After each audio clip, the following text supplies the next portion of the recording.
మహారాష్ట్రలో మహాయుతి విజయాన్ని జాతీయ మీడియా కీర్తిస్తుందని, జార్ఖండ్లో హేమంత్ సోరెన్ ఘన విజయం దానికి పట్టడం లేదని కాంగ్రెస్ నాయకులకు కోపం. ఎవరే రాష్ట్రాన్ని ఏలుతున్నారో వారే అక్కడ గెలిచారు తప్ప మహారాష్ట్ర విజయంలో వేరు ఘనత ఏమిటని వారి ప్రశ్న. ఎన్నికలు జరిగిన 2 రాష్ట్రాల్లో మహారాష్ట్ర అసెంబ్లీ స్థానాల రీత్యా కూడా పెద్దది కనుక దానికి మీడియాలో అధిక గుర్తింపు దక్కిన మాట నిజం. దేశ ఆర్థిక రాజధాని ఉన్నందున దేశ రాజకీయాలకు వనరులు సమకూర్చగలిగే సమర్థత ఉండడంతోనూ అనేక వరుస రాజకీయ విన్యాసాలకు పరిణామాలకు కేంద్రం కావడంతోనూ మహారాష్ట్ర మీద ఎక్కువ దృష్టి ఉండడం సహజం. మీడియా ఇంతగా దృష్టి పెట్టినప్పటికీ మహాయుతి ఘన విజయాన్ని ఎందుకో గాని అది ముందుగా పసిగట్టలేకపోయింది.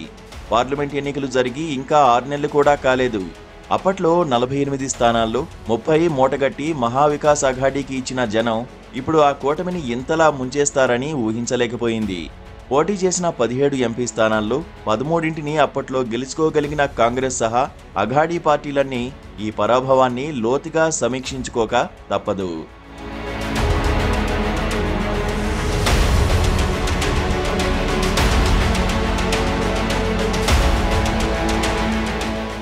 అఘాడీకి ఆయుష్ తీరినట్టేనని, సమీప భవిష్యత్తులో అది కోలుకోలేదని విశ్లేషణలు వెలువడుతున్నాయి.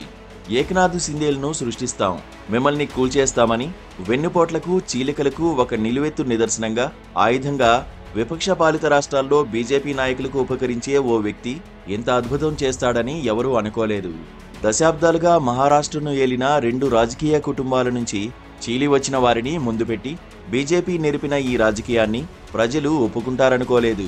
అధికార పక్షంలోనూ విపక్షంలోనూ ఒక ఎన్సీపీ, ఒక శివసేన ఉన్నప్పుడు ఆయా పార్టీల వ్యవస్థాపకులో వారి వారసులో ఉన్న వైపు ప్రజలుంటారని అనుకుంటాం తప్ప వారిని దెబ్బకొట్టి వచ్చిన వారికి బ్రహ్మరథం పడతారని ఎలా అనుకుంటాం? విశ్లేషకులకు అర్థం కాని చిక్కు ప్రశ్నలివి. నేరుగా సేనా వర్సెస్ సేనా యుద్ధం జరిగిన స్థానాల్లో ఏక్నాథ్ సిందే 70% నెగ్గుకొస్తే బాల్ ఠాక్రే పుత్రరత్నం రండేట్ 25 కూడా లేదు. ఉద్ధవ్ ఠాక్రే, శరద్ పవార్ పక్షాన ఉన్నవారిని భయపెట్టి బెదిరించి బీజేపీ తమ వైపు తిప్పుకుందని, ఈ కూటమికి కండబలం అర్ధబలం తప్ప ప్రజాబలం లేదన్న వాదనలను ఈ ఫలితాలు వమ్ము చేశాయి. వ్యూహం ఫలించింది.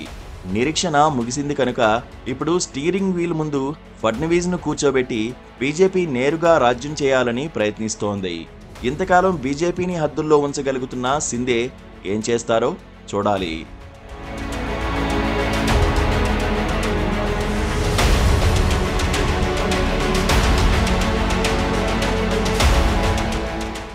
పెద్ద రాష్ట్రం మహారాష్ట్రలో జరిగిన అవమానం నుంచి కాంగ్రెస్ను ఆదివాసుల రాజ్యం కాపాడుకొచ్చింది.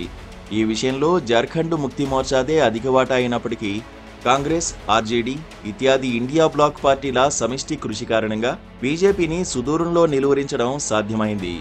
ఎస్టీ స్థానాలే కాదు, ఎస్సీ, జనరల్ స్థానాలను సైతం ఈ కూటమి చక్కగా నెగ్గింది. హేమంత్ సోరెన్ మీద అవినీతి కేసులు, అరెస్ట్, జైలు, బెయిలు ఇత్యాదివి ప్రజల మీద వ్యతిరేకంగా పనిచేసినట్టు కనిపిస్తోంది.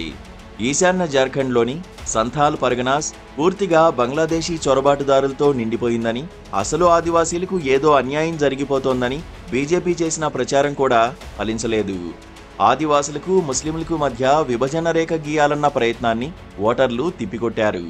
సంథాల్ పరగనాలలో 5 ఏళ్ల క్రితం 4 స్థానాలు గెలుచుకున్న బీజేపీ ఇప్పుడు ఒక్కదానికే పరిమితం కావడం, మొత్తం 28 ఎస్టీ స్థానాల్లో 1 మినహా మిగతావన్నీ జేఎంఎం, కాంగ్రెస్ కూటమికి దక్కడం విశేషం. జార్ఖండ్లో బీజేపీని నెగ్గించే బాధ్యత భుజాన వేసుకున్న హిమంత బిశ్వ శర్మ ఇక్కడ కూడా అసోం నమూనా ప్రయోగించాలని చూశారు.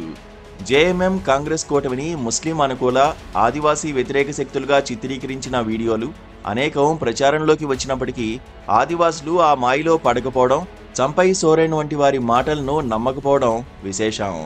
సంక్షేమ పథకాలతో మళ్లీ ముఖ్యమంత్రి అవుతున్న హేమంత్ సోరెన్ ఎన్నికల హామీలను నెరవేర్చడంతో పాటు ఉపాధి అవకాశాల మీద కూడా దృష్టి పెట్టాలి.